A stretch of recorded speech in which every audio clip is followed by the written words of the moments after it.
Come with me.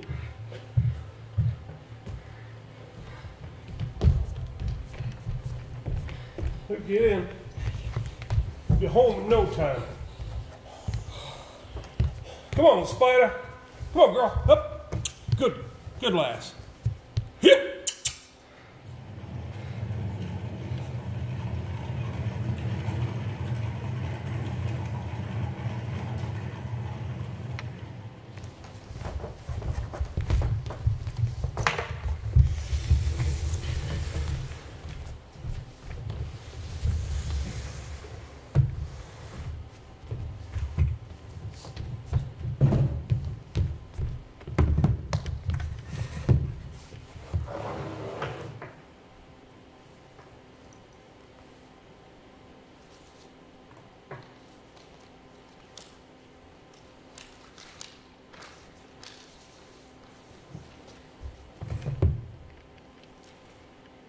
Nathaniel Drobler, age 6 years.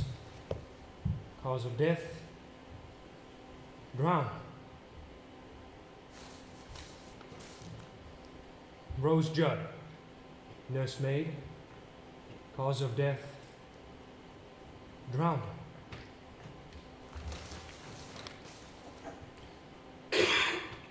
Janet Eliza Humphrey, spinster. Age 36, cause of death, heart failure.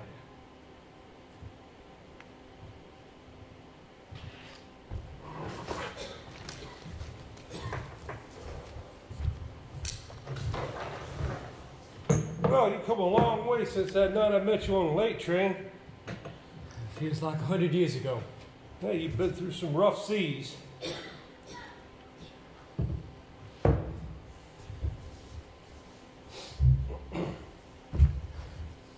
Do you suppose that poor Mr. Drobler had to endure night and day by that ghost of woman in black? Jenna Humphrey. She was a sister. Do you suppose she had to endure those dreadful noises out there? If such was the case, I wonder how she endured without going out of her mind. Perhaps she did not. Perhaps. Was there something I still did not see? If I would have stayed there longer, would I have encountered yet more horrors? That I cannot tell. But you could tell me something. Come. We're a good way from that place, and my nerves are quite steady again. I must know! It can't hurt me now! Not you. No, not you, maybe. What are you holding back? You, Arthur, will be away from here tomorrow or the next day. You, if you're lucky, will never hear nor see nor know anything to do with that damn place again. The rest of us, we have to live here. We have to stay and deal with it. With what? Stories, rumors, with the sight of the woman in black from time to time. With what? Whatever is surely to follow, sometime or other. Crichton has lived with it for 50 years. It's changed people. They don't speak of it. You find that out. Those who suffered worst, say least. Jerome, Keckwick. And Janet Humphrey gave up her child, the boy, to her sister, Alice Drobler, and Alice's husband, because she had no choice. At first, she stayed away, 100 miles away. But in the end, the pain from being parted from him was too great, and she returned to Crichton. She got rooms in the town. She had no money. She took in sewing and became a companion to a lady. At first, Alice would not let us see the boy at all. But Janet was so distressed, she threatened violence. And in the end, her sister relented, just so far. Janet could visit very occasionally, but never see the boy alone. nor ever disclose who she was or that she had any relationship to him at all. No one ever foresaw that he'd turn out to look so like her, or that the natural affinity would grow out.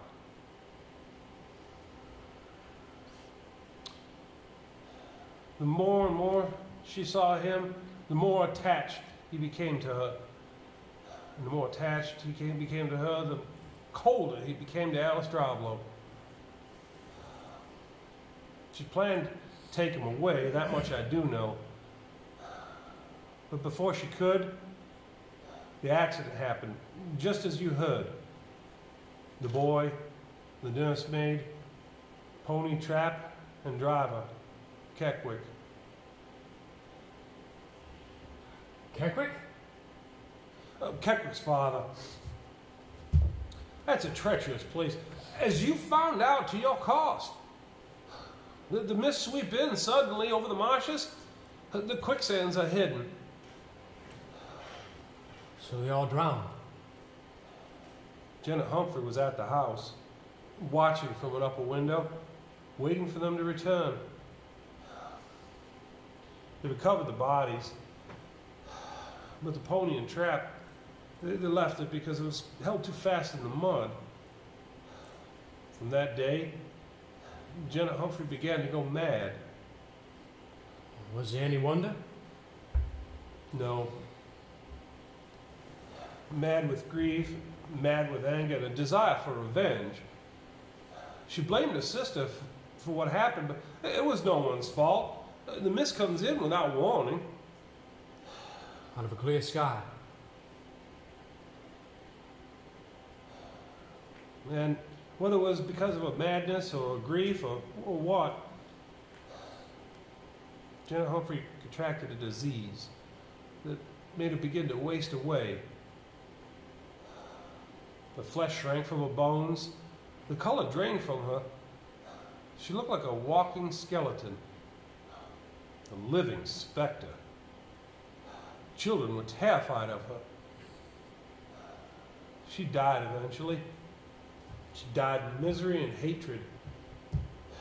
And as soon as ever she died, the hauntings began. Well, Mr. Droblow is dead.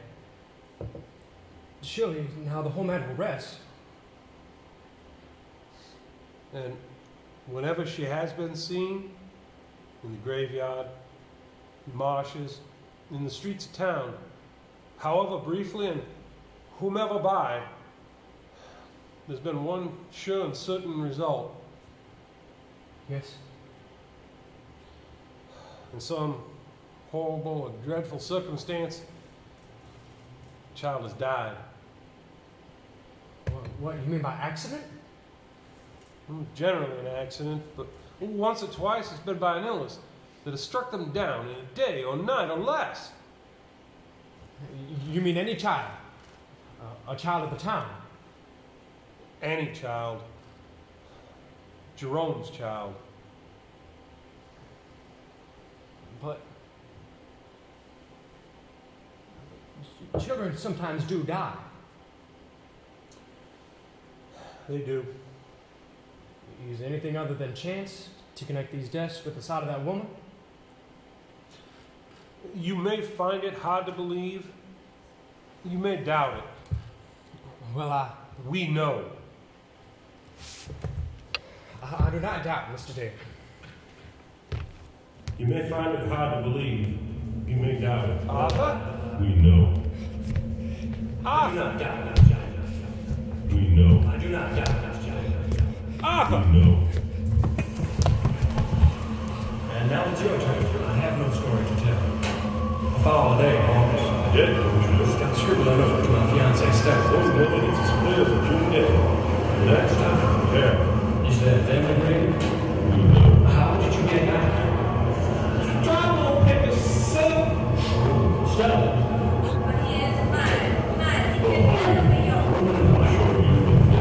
Waste of this. Drop the road. See the voice. Stella! I'm also fixed out. Such things. Skeptical will drop. I wouldn't lift your ring. I saw the back. I heard that. You will find no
There's only one last thing left to tell.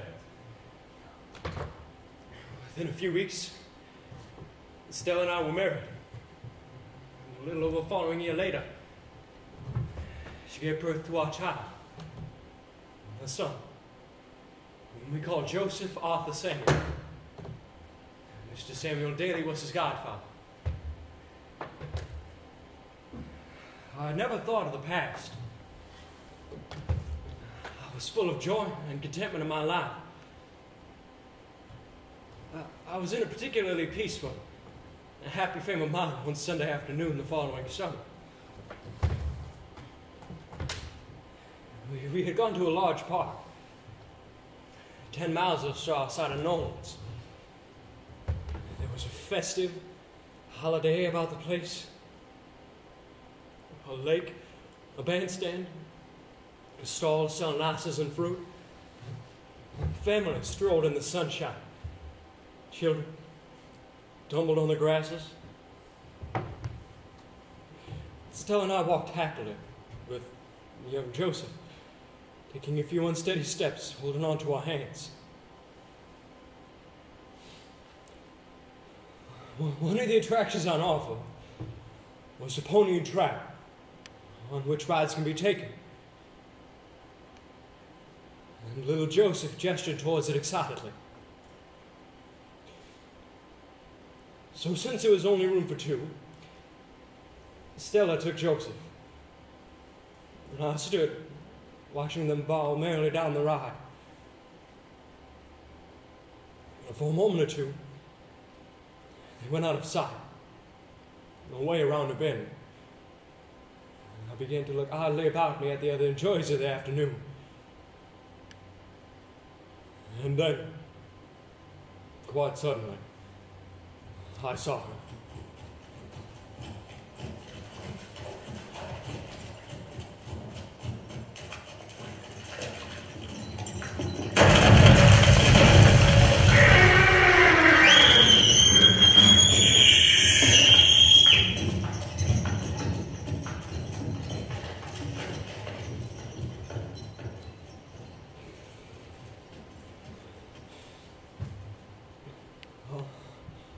Our baby son had been thrown clear.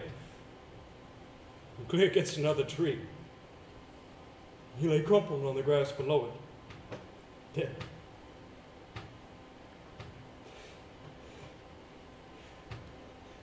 "10 months later, Stella too died from her terrible injuries.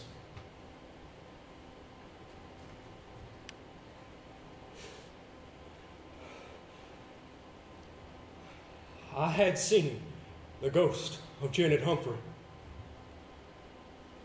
and she had had her revenge.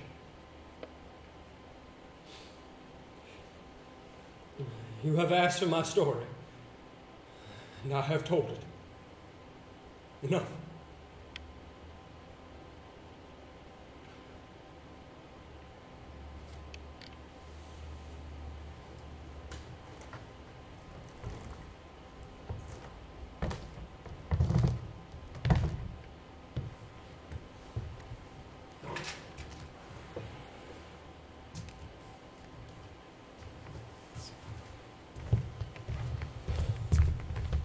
Thank you. Thank you. And it is done, do you think? I pray it will be. I thank you for your trouble, your effort and your enthusiasm. The emotion just now was as if I was watching myself. I imagine my own child. Yes. I pray that when we show it to our audience, at last, it will be done with. Who was she? I beg your pardon? Your surprise. She's remarkable. Where did you find her? I'm afraid I don't understand. Your surprise, Mr. Gibbs? The surprise you found for me. My surprise was that I learnt my words. Yes. You learnt them expertly. But the woman, the actress, the woman in black, she's remarkable. You organized it as a complete surprise. You had her come here, go through a part, and a young woman with a wasted face. A young woman? Is there anything the matter? You look unwell. I did not see a young woman.